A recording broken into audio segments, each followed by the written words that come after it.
How'd you do, you great big legend? How did you do this year of 2024? We're at that time of year where it's close to wrap up time. And I know for those of you who are celebrating Christmas, or for those of you who are knocking off from work for a couple of weeks, if you're in Australia, it's an intense time at the moment. Leading up to Christmas and getting all your work done so you can put your do not disturb and I am on leave. Stay the fuck away from me for 2 weeks. Auto email responder. So look, I know that it's a busy time at this time of year for some of us. Like I said, for some of us who celebrate Christmas, and maybe it's just like a little bit premature to get in reflection mode. You're just like, Kat, mate, I'm making it to the end. All right. I'm barely making it to the end. So that's cool. What I would love and recommend is that you come back to this episode. But I'm here today to pose these questions and to ask you, how was your 2024? How was the year that you had? The year that you experienced, the year that you journeyed, the year that you crawled through, walked through, danced through, however it is that you motioned through this year. And did you have an overall intention for at the beginning of the year? And if so, again, when you're in a mode of reflection, how'd you do? How did you do? How did that intention manifest? How did that intention move its way through your life? Was it able to move through your life, or were you a wonderful giant cock block to that intention? Or did it manifest in a way that you thought, shit, I did not expect it to kind of come out that way? This is what I would love, like I said, and invite you to reflect upon. And I will do so by leading the way, as I always like to do, and to share. My word for this year, my intention, my theme for this year was plentiful. And I just looked up in the dictionary, because I love to do this, to remind myself what the definition in the Oxford, whatever it means. Plentiful. It's an adjective, if you didn't know. And to be honest, I don't know what an adjective is. There's a noun, adjective. Is an adjective a doing word? Anyway, whatever. Plentiful, existing in or yielding great qualities, abundant. That was the word that I was going to say that I picked, but I didn't pick it. It kind of chose me. And I have this process where at the end of each year, I do reflect upon my word for the year, my theme for the year, and how that has infiltrated my life. And then I open up to the gods, the universe, the forces of nature, and just say, all right, here's what I've acknowledged. Here's what I notice. Here's how I can see how plentiful really showed up for me this year. And now I'm open to my theme for the following 12 months. And so I just kind of put the question out, and have and hold faith and trust that an answer will come back. And every time it does. And I will take time to really land at my word and land at my theme. And I'll put in the show notes the episode that was at the start of 2024. So you can hear how I actually land at my themes for the year. So my word was plentiful. And like I said, abundant. To exist in, what was it? Fucking hell, catch on. Oh, now my dictionary has left the building. Plentiful. Existing in or yielding great quantities. Now, it's funny because the minute my brain hears abundant, I'm like, oh my God, I'm going to be rich. I just immediately my brain links abundance with money. That's just the first thought that comes up. However, in my truth, I know that abundance is many, many things, as well as can be money. So this year, if I look at the realm of money, this was not a huge money-making year for me. I sustained my income. I maintained my income, but I did not make a lot of money this year. I did not make money in great quantities. But like I said, what I have and what I had, I have maintained and sustained. This was partially intentional because the last 12 months, even, actually the last 2 years, I have been writing and promoting my book. And I consciously, intentionally paused my events. I really reduced my one-on-one coaching.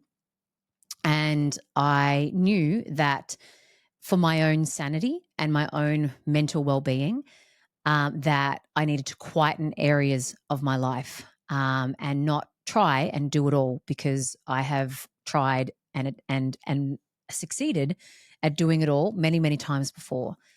Except the thing that always fucking gives out is my well-being. And I promised myself I wouldn't do that. So I sacrificed, instead of sacrificing my well-being and the connection to my family, etc., I sacrificed money. So that was intentional, but it is interesting. Like I said, when Plentiful came about, I'm like, I'm gonna be fucking loaded, and it just didn't turn out that way this year. Like I said, intentionally, and also really where Plentiful played out, which is what I'll share. So this year, I've had some really wonderful things take place this year. I got married to my most favorite person in the world, my beautiful, darling, love of my life, and hopefully all the lifetimes to come, Steve. And oh my God, actually makes me want to cry. Existing in great quantities. I cannot express. I'm just teleported back. I'm teleported back to our day. And it was just so magnificent. It was magnificent. It was like the universe just went, we're going to fucking supercharge this. And we're going to make this the most magical fucking day ever. We are going to make the sun shine all day. We are going to have blue sky all day. When it turns nighttime, we're just going to give you this really cool, lovely, slight breeze, but it's still warm enough where everyone's in their dresses and in their shorts and in the pool. And we're going to ensure that everyone who comes on that day rocks up with their hearts open, who is ready to have a rockin' awesome time. Your celebrant's going to be on point. The girls are going to be on point. Your hair's going to be on point. The garden is going to be on point that my dad OCD'd for probably 6 to 9 months beforehand. Shit. That was an abundant day. And can I say, I was the one that was dragging my feet to get married. Steve was like, I want to marry you. I want to marry you. I want to get married. I want to celebrate our love. I'm like, man, no point. Man, no point. Why? And now I know why. Because we had the best fucking day ever. The abundance of love, the abundance of fun, the abundance of good humans. I remember one of our mates, Beck, came up and she said, Kat, how is it that you seem to have a no dickhead policy?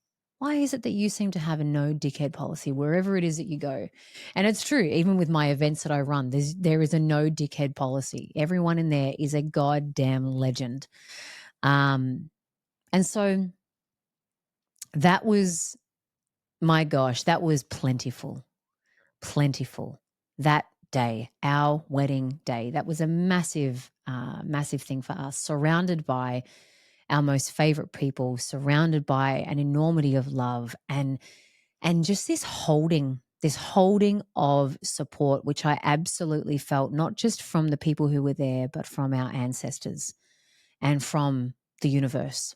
I really, really, really did feel it. And one of the most beautiful things was when Steve was standing up at the front waiting, and my brother, my brother walked up with my mum, and all these butterflies, these beautiful orange and colored butterflies, started fluttering around Steve and fluttering around my brother and my mum. And it wasn't me, because I was up with my dad waiting to walk down, and everyone just knew it was our family who had passed on.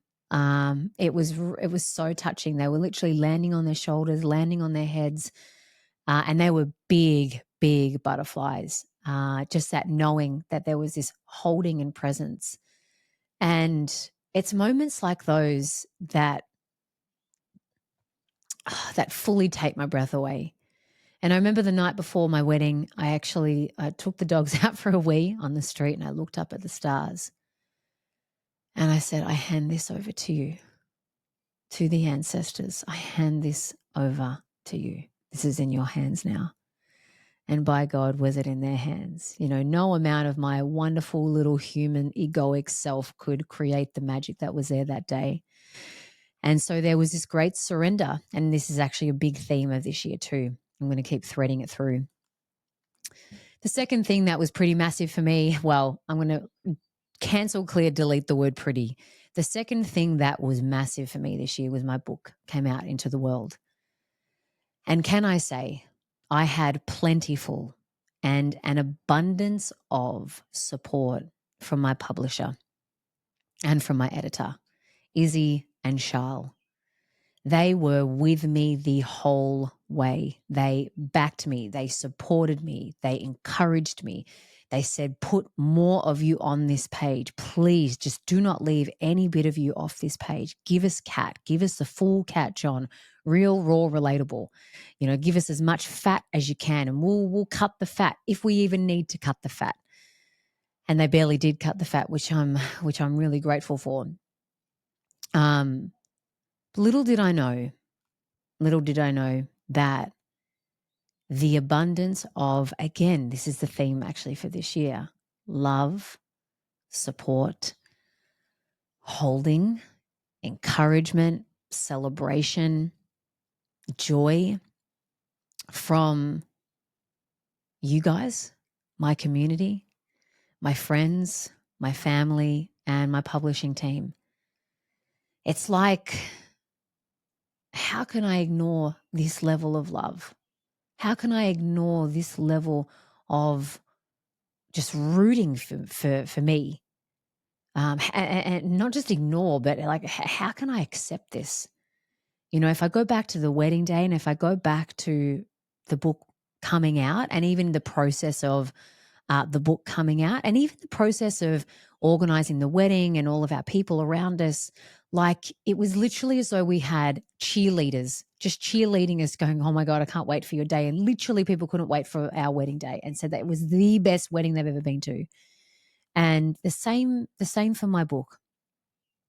The process of getting to the finish line, the people showing up and coming to my book launches, from Melbourne to all the way throughout regional, the people who have bought my book, it blew my little mind. It blew my little mind who, if I go to my ego and my limiting beliefs and my stories, it is so not plentiful. It is so not plentiful. It's so limiting. It's so, oh no, we must cap joy. We must cap celebration. We must cap fun. We must cap love. This is all the love. This is only the amount of love you can have. This is only the amount of joy, celebration, fun, etc. that you can have, because the dead set fear of, what if this gets taken from me? This is going to be taken from me. That's my ego. That's my stories. That's my beliefs. And so to have an intention and theme this year of plentiful, to exist in great quantity, And then to have the full-blown experience of that, from our wedding to then my book launch and my book coming out into the world, it literally blew and obliterated my tiny little ego self and said, my love, look at this. Look at this. Feel this. Receive this. Welcome this. Accept this. So can I tell you, I know that my theme for this year of 2024 was plentiful. But you know what really had to take place underneath it? Surrender. Surrender. I needed to surrender to the old ways, the limiting, contracted ways that said you can't have this, you shouldn't have this, don't take this, don't receive this, or only a little bit of love, only a little bit of joy, only a little bit of celebration, only a little bit of fun, only a little bit, just a little bit. I'm good with a little bit. Fine. I'm fine. And this year of having that theme and the underlying tone of surrender just said, darling, let it in. Let it in. You know, it's been here all along. The love from your friends, the love from your family, the love from your community, the love from your husband. Let it in, because it's always been here. So these two major things of our wedding and my book launching in the world, they were big obliterations. And then I had these micro things along the way. I did a lot of work this year. I did actually a lot of therapy this year. I've mentioned her before, and I actually mentioned her. I thanked her in my book. I've worked with an EMDR therapist. She's in Australia, Melbourne. Her name is Jan Beams. And fucking hell. There was so much, and I know Steve and I are going to talk about this because we have in our segment Ask Kat and Steve, so many of you are asking about intimacy and sex and all those kinds of things. This has been a major block for me for a really long time, pre-Steve, and I know I've talked about it here before. Pre-Steve, my body was up for grabs and I allowed that to happen. And that I can link back to my childhood trauma of sexual abuse very clearly. It just makes immediate sense. And then I remember getting together with a boyfriend of 6 years when I was 20, around about there, maybe 20. And the longer I was with him, then the more I started to contract. My body started to contract. And I didn't want to be intimate, didn't want to have sex, all those kinds of things. There were all these, now on reflection, I didn't know then, there were all these stories and beliefs that I had around sex, very full of shame, that I had not yet dealt with. After him, my body was up for anyone again.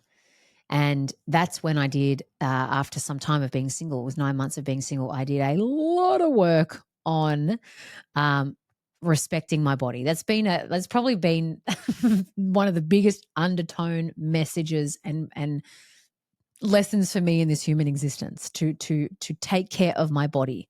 I think I've said it before and I'll say it again. My greatest success is in taking care of myself. That's when I'm successful.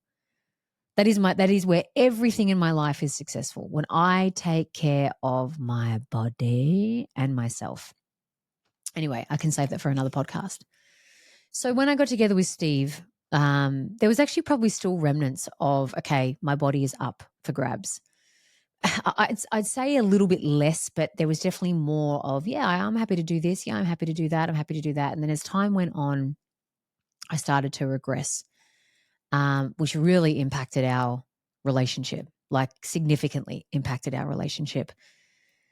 And I said, and I had done many different types of therapies along the way to try and not fix this, but look into this. And I got to tell you, this year I looked into it again, and I looked into it with Jan Beams with EMDR.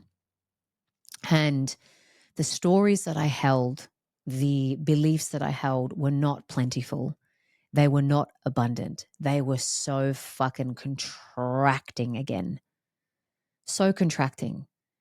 Sex equals bad girl, sex equals shameful, sex equals naughty, sex equals abuse, sex equals this, sex equals that. So it was always so, oh my gosh, this is my very limited view of sex. And unfortunately, my beautiful husband, who loves me to death, he had to wear that contracted view and that contracted those contracted stories. So like I said, it really did it really has impacted our relationship a lot. And so I went in to do work with Jan, and fuck, we cracked a lot of things open just in terms of those stories. And again, reached this place of neutral with them. Sex is sex. Sex, it's not even like sex is good. It's just sex is sex. That was my entire aim with her, to get back to a place where sex could be just a word, 3 letters, SEX. And there wasn't this, I've got to make it good. It should be good. It should be this, or no, this is bad. This is wrong. This is shameful. Just wanted to get to a place where I could see the word and go, oh yeah, SEX. Cool. What a pretty day it is today. And then get on with my day, So there's been a lot of years of it being of having so much loading. And again, what has taken place with this plentiful and abundance is that when that story or stories, when that was neutralized, oh my God, the love between me and Steve just grew even deeper, like roots that just went, oh my God, we're going into the ground even more. The ease of sex, not like, oh God, it's been 4 days, I probably should. Oh, he's going to be mad if I don't, but I really can't be bothered. Maybe I'll just say I'm really tired, or I've hurt my back, or whatever it may be. None of that. And so do you know what exists in great quantities now? A fucking clear mind. A clear mind where I don't have to count the amount of days that has gone by and I'm like, fuck, he's going to want it soon, and what am I going to do? It's just, hi. And then we cuddle, and then we kiss. Sometimes nothing happens, and sometimes something does. And it means, nothing. And I don't mean nothing as in like it means nothing. It's just, it is as it is. It is as it is. And he actually said to me the other day, which I thank him for so much, he said, hey, I've got to let you know the work you've done this year. I see you, and you've really come a long way. And thank you. God, I fucking love our relationship. I love it so much. I love him so much. And yeah, I saw my beautiful, I think what got me was I saw how much he was hurting. It was probably easier to see his own hurt than mine. And with his hurt, I thought, fuck, imagine how badly I'm hurting and I don't even know it. And I'm not even letting myself feel that hurt. So that has been incredible. And whilst I was there, I also did some work with her on my OCD. And it's actually probably the first time in my 39 years of being on the planet where she said, Kat, you don't have OCD tendencies. You have OCD. Like you do. You bargain. Like, if I do this, then this will happen. If I do that, then that will happen. I actually realized how much I would do things. Like, I'd have to, before I went to bed, I'd have to touch the tea towel and put it a certain way. And I'd have to sweep the floor with like this great force, which I know I've talked about sweeping the fucking floors for so long. There was this angst. There was this great anxiety underneath the need to do something. And so I did some work with her on that too. Did a lot of work with her on that, actually. And again, just neutralize the story. And it's like, cool. I love a clean home. I love a beautiful home. I love things to have their place. I love things, etc. But what has been removed is the story of why it has to be that way and what it means about me if it's not there. That's what's been removed. So you know what exists in great quantities, my friends? Freedom. And that is my number one core value. Number one. It actually doesn't even exist on my top 5 because it's just like the.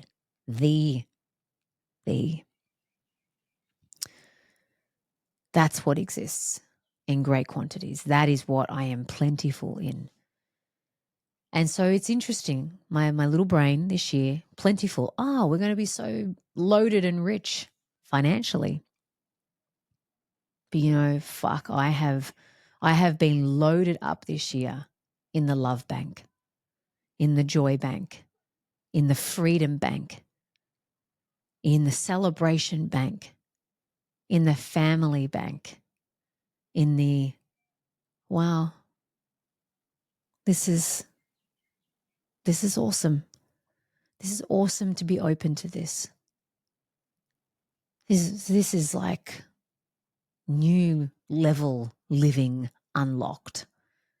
New level living unlocked. And I had no fucking idea. No idea that this one little word, plentiful, to exist in great quantities, was going to move through my life and show my little contracted egoic self, oh, darling, look at this expansion. Receive it. Welcome it. Feel it. This is your new normal. Make this your new normal. Make this your new normal. And so this is my reflection of the year that has been. There's been many, many, many other little things. But yeah, this is my first layer of reflection, live with you. I hope you've enjoyed listening to it. And I really encourage you to do the same when you're in that reflection mode, I know some of you listening to this and it's freezing cold and you're like, well, you know what? Snuggle up if you've got a fire, or snuggle up next to a heater, put your socks on, get your little cup of cocoa, get your big blankie and wrap it around you and get your journal out. Or just be in reflection mode. Take a look at what your theme of the year was at the start of 2024. How did it move through your life? How did it move you in ways that maybe your ego wasn't wanting, but your soul says this is your growth. This is your true evolution. And if you don't set up a theme for the year and you're like, what is this? Like I said, down in the show notes, I share how I land at these themes. And I strongly encourage to do it. I really, really do. And set this overarching theme for the year, kind of like set, forget. Maybe every now and then check in with it. But if, the intention is pure and it's from your heart and it's from your soul, it will move you and your life and through you in ways that I believe will really serve. So that is my share from my heart to yours. We've got one more episode for 2024. That'll be with me and Steve next week. But yeah, thank you. Thank you for listening. Thank you for tuning in. Thank you for tapping in. Thank you for walking this path of authenticity. Thank you for even daring to be curious about, am I living authentically? Am I living true to me? And you know what? These themes, they inspire that. This year of stepping more greatly into celebration and fun and love and freedom, that has put me even more on my path of authenticity. It's like, fuck, all right, let's live from here. Then what?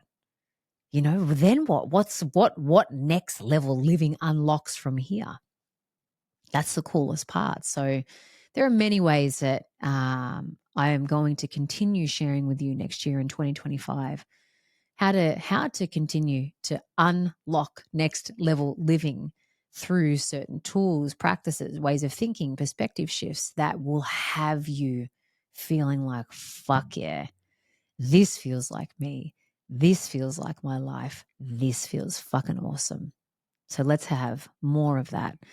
But again, thank you for listening to today's episode.